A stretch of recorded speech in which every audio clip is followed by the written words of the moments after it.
angels, it's Hailey Reese, and today I am actually ridiculously excited to share this personal family story with you guys, to be entirely honest with you. During Reesemas, I really wanted to put a lot of emphasis on also sharing some miracle stories and some beautiful, uplifting, and faith-restoring stories. And I have quite a few of them that I'm really excited to share with you guys, but today's video is actually super spontaneous because it was my grandma who came to me about an hour ago and said, "Hailey, I have a family story for you. I don't think I've ever told you it.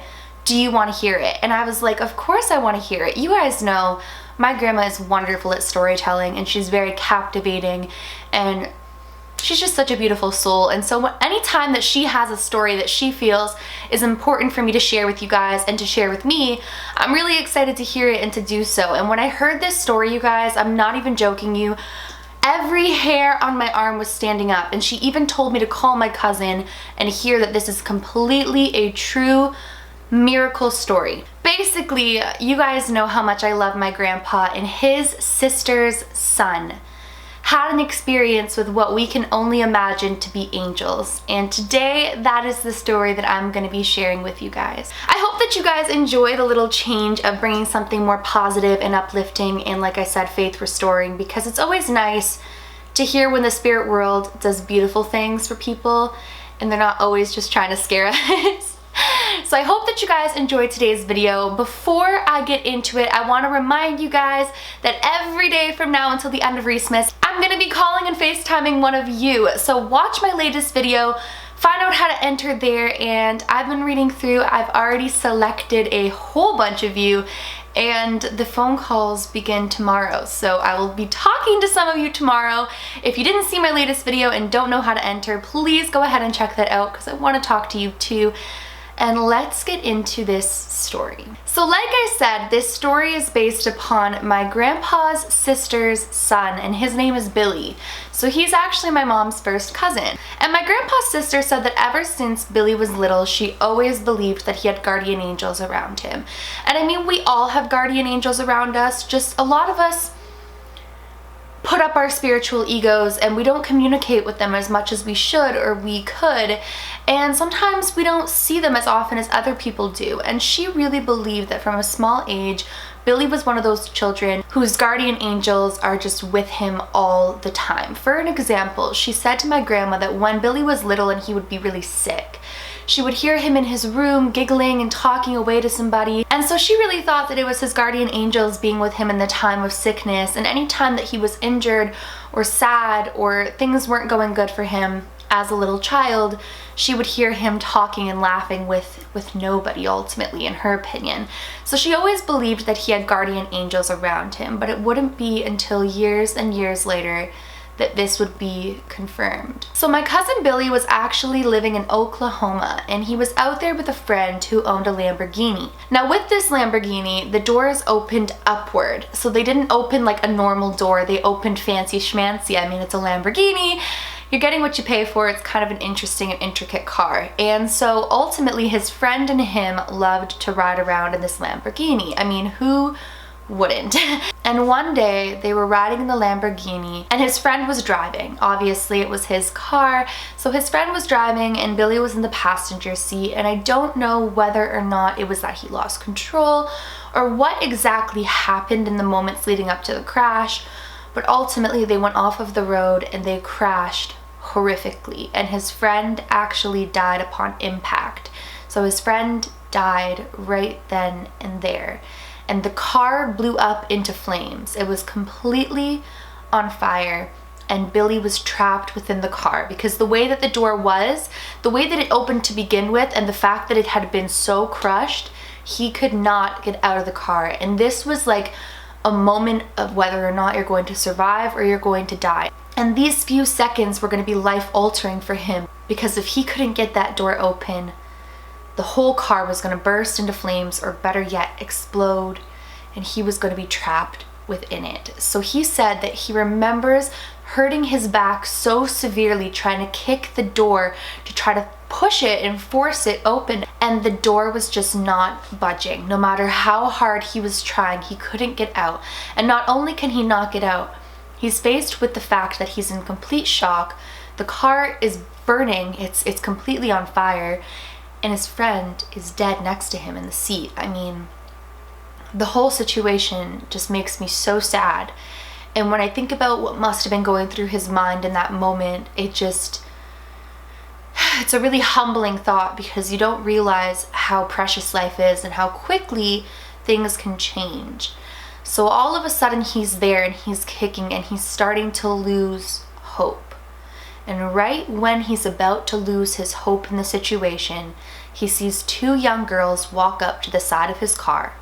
They manage to open the door and pull him out of the car, and all he remembers is saying, "My back, my back," and going unconscious. Now, when Billy gets to the hospital, he's evaluated, he's kind of recuperating, and one of the officers that had actually come to the scene of the crash asked him, "How did you manage to get that door open? We've analyzed it with the firefighters over and over again, and it doesn't make sense that you could get that door open. First and foremost, the door doesn't open like most doors. Second of all, the damage done to the door itself, you should have been trapped." And Billy looks at him and says, "I couldn't get the door open. It was the two young ladies who pulled me out." And the officer looks at him with this strange look on his face and says, "Son, there was nobody at the scene of the crash. The only reason we even found out about the accident was because somebody called it in when they had driven up and ultimately seen the crash, but you were already outside of the vehicle at this point in time. There was nobody at the scene." And Billy looked him right in the eye and said, "I'm telling you, I was rescued by two young girls. They opened the door and they pulled me out of the car." And the officer said, "Even if you had been rescued by these two young girls, they wouldn't have been able to have gotten the door open either." And he just basically told him that this was a complete and utter miracle.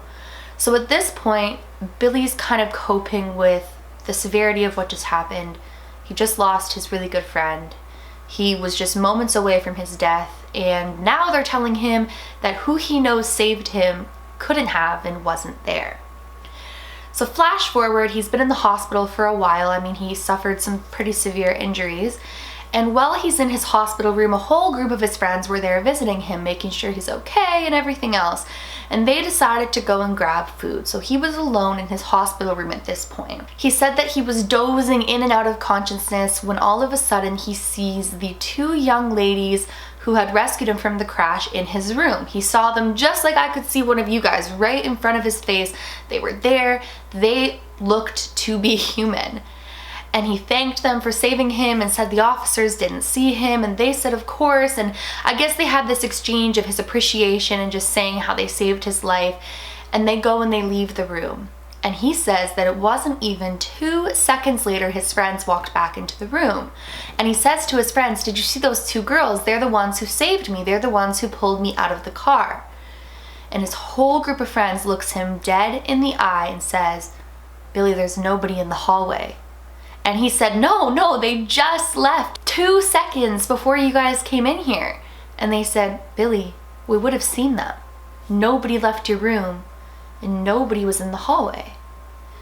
And it was then and there that he realized that it must have been angels and that it must have been his guardian angel. Now, when my Aunt Diane, my grandpa's sister, was talking to my grandma on the phone about this, she told my grandma that it wasn't until recently she realized that they were angels. I guess that she had thought, because when it initially happened, Billy told her how he got out of the car. He said 2 young ladies had pulled him out. And so all these years, my Aunt Diane's thought that real people, real 2 young girls, that sounds so strange, but you know what I'm saying, had rescued him from this car, until just recently he told her, "Mom, nobody else saw the girls but me, and it happened twice." He said they were angels. And when my grandma told me this story, you guys, I honestly had tears in my eyes and goosebumps on my arms, because I know that there are angels and there are protective spirits, and there are spirits that want nothing more than to help us in times of need and moments of weakness. And when I know somebody personally and I know that they wouldn't lie about something like this, and it's a true miracle, like what happened to my sister, I've shared those stories with you guys, it just really restores my faith. So that is the story of what happened to my cousin Billy. My grandma just told me this story today. She said it might be a good video for you to share. I mean, people sometimes need their faith restored, and I said, Grandma, it's the perfect video to share. I'm gonna tell them this story today while it's fresh in my mind, and I hope that you guys enjoyed it and that it gave you the same feeling of faith and hope that it gave and gives me. Me doing this and coming on here and sharing with you guys brings forth stories from my family that I've never even heard, and I just get to hear these miracles that happen day to day. Have any of you guys had any experiences where you think an angel or a positive spirit or maybe a deceased loved one came and helped you? Please let me know in the comments below. And also, I would really love it if you would let me know what you guys think of this story, because I thought that it was one of the most beautiful things I've ever heard, and ultimately it's just, I just loved it and I really wanted to share it with you guys. If you guys enjoyed today's video but you are not yet subscribed, please go ahead and click that subscribe button. I am posting every day from now until Christmas. And please give this video a big thumbs up if you did enjoy it. I like to throw in some positive videos every now and then and kind of not keep it on such an evil, negative thing all of the time. So I hope that you guys enjoyed the change, and if you did, it makes my heart really happy when you press thumbs up. Remember, my loves, do all things with kindness. And until next time, I love you.